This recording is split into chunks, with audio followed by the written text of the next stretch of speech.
Hello friends, Rakesh story YouTube channel पे आपका स्वागत है। आज मैं आप लोगों के लिए एक और हॉरर स्टोरी लेके आया हूं।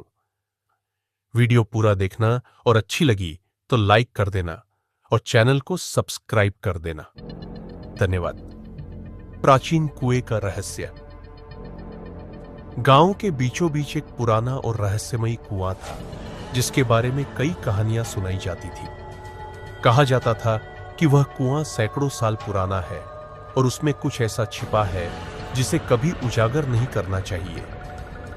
गांव के बुजुर्गों ने हमेशा चेतावनी दी थी कि कुएं के पास कोई न जाए, लेकिन उत्सुकता हमेशा युवा दिलों को खींच ही लेती है।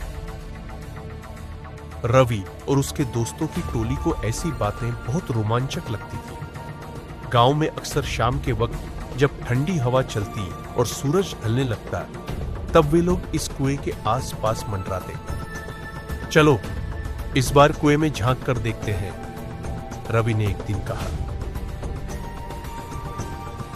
उसके दोस्त सुरेश, विकास और अनु भी तैयार हो गए। चारों ने आपस में योजना बनाई कि वे आधी रात के समय कुएं के पास जाकर उसकी गहराई में झांकेंगे और देखेंगे कि वहां क्या छिपा है।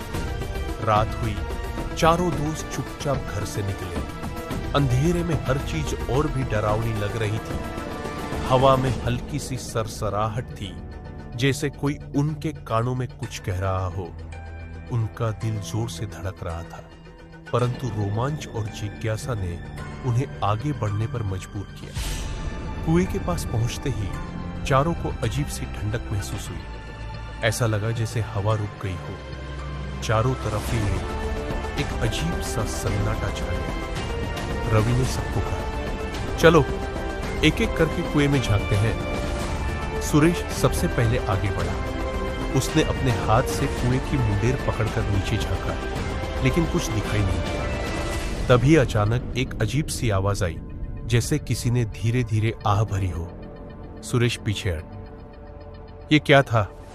उसने कांपते हुए कहा।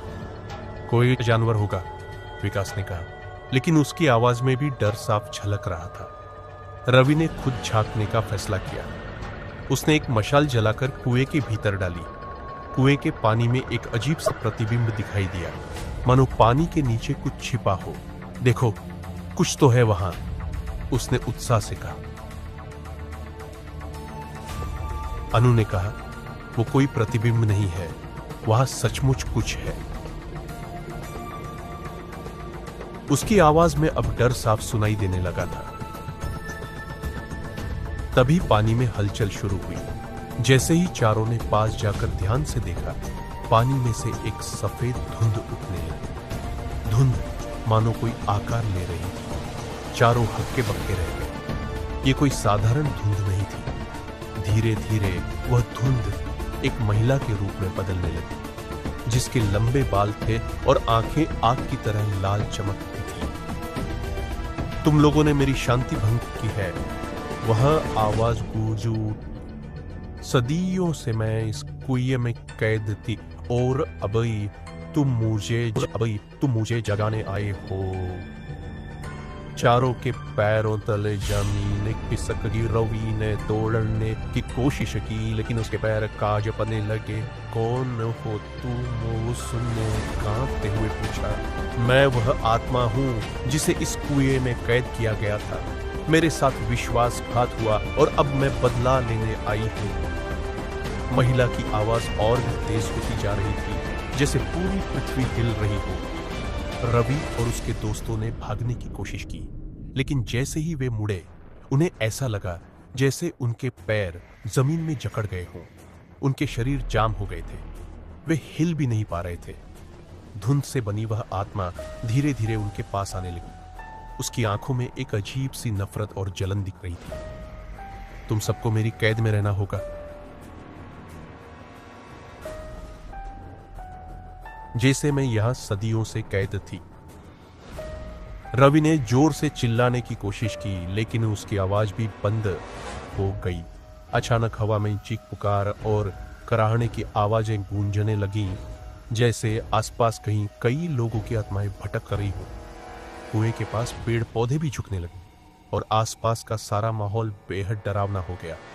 सुरेश ने किसी तरह हिम्मत जुटाई और जोर से अपनी मशाल उस धुंध की ओर फेंकी। मशाल जैसे ही धुंध के पास पहुंची, वह भयानक चीख के साथ फट गई। धुंध की आकृति गायब हो गई, लेकिन उसकी चीखें अब भी गूंज रही थी। चारों दोस्तों ने मौका पाकर दौड़ लगा दी। वे जितनी तेज भाग सकते थे भागे। उनके दिलों की धड़कनें इतनी तेज हो चुकी थीं कि मानो अभी फट पड़ेंगी। गांव में लौटकर वे सीधा अपने अपने घरों में घुस गए, बिना किसी से कुछ कहे। अगली सुबह जब गांव में सब उठे तो कुएं के पास कुछ अजीब घटित हो चुका था। कुआं पूरी तरह से मिट्टी से भर चुका था और उस पर अब किसी भी तरह का कोई निशान नहीं बचा था, जैसे वह कुआं कभी था ही नहीं। रवि, सुरेश, विकास और अनु ने यह बात किसी से नहीं कही। वे जानते थे कि जो कुछ उन्होंने देखा वह किसी को समझा पाना संभव नहीं था। वे चारों कभी भी उस कुएं के बारे में बात नहीं करते थे, लेकिन हर रात जब सब सो जाते, उन्हें लगता था कि कोई उनके दरवाजे के पास खड़ा होकर उनके नाम पुकार रहा है। उनकी जिंदगी कभी भी पहले जैसी नहीं रही। वे हमेशा उस रात की यादों से परेशान रहते और गांव वाले अब तक यह नहीं समझ पाए कि वह कुआं अचानक मिट्टी से क्यों भर गया। शायद उस कुएं के साथ जुड़ा रहस्य हमेशा के लिए दफन हो गया था, लेकिन रवि और उसके दोस्तों के लिए वह डरावनी यादें हमेशा जिंदा रहे, जो उन्हें चैन से जीने नहीं देती।